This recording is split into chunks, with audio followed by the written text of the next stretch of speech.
Imagine the air of the world's first city, a mix of smoke, damp clay, and grain. By the river Tigris, around the year 3000 before the Common Era, a woman named Sura presses her seal into a wet tablet. This simple mark is a promise, a contract, a piece of a new human invention, trust between strangers. It began when we learned to command the earth. Foragers became farmers, tethering their lives to the rhythm of the seasons.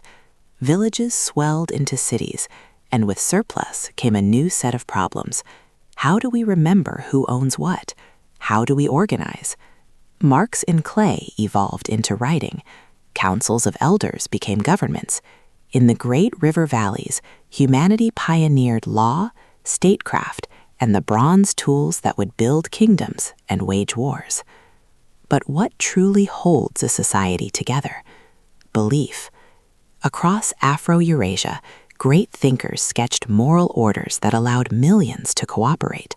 From a ruler guided by duty to a family bound by ritual, these shared stories became the glue of civilization. They paved the way for memory's first highways, the rivers, and then the roads.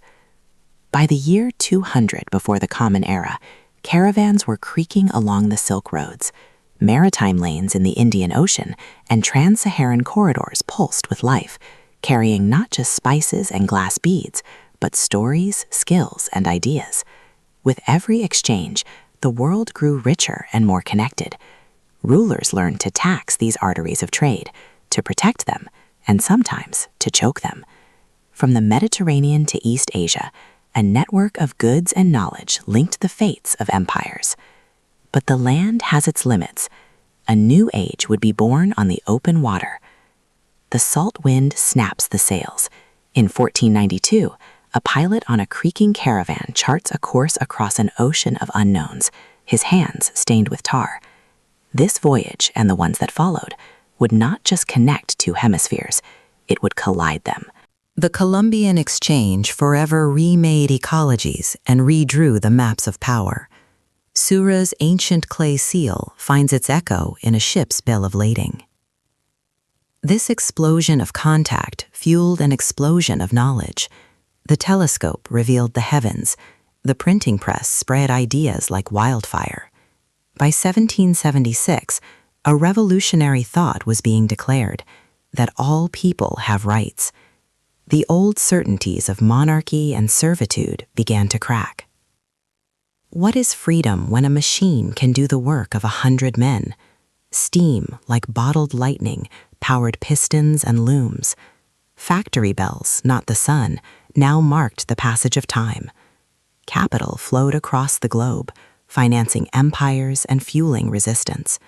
The demand for self-determination grew louder, erupting into a century of conflict.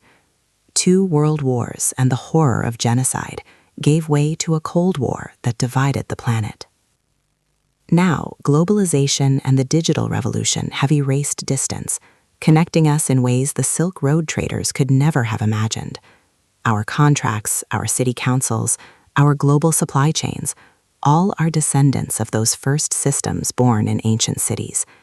This long, often brutal history lives within our modern choices, from how we edit a genome to how we confront a changing climate. The world has been remade time and again. The only question is, who will guide what comes next?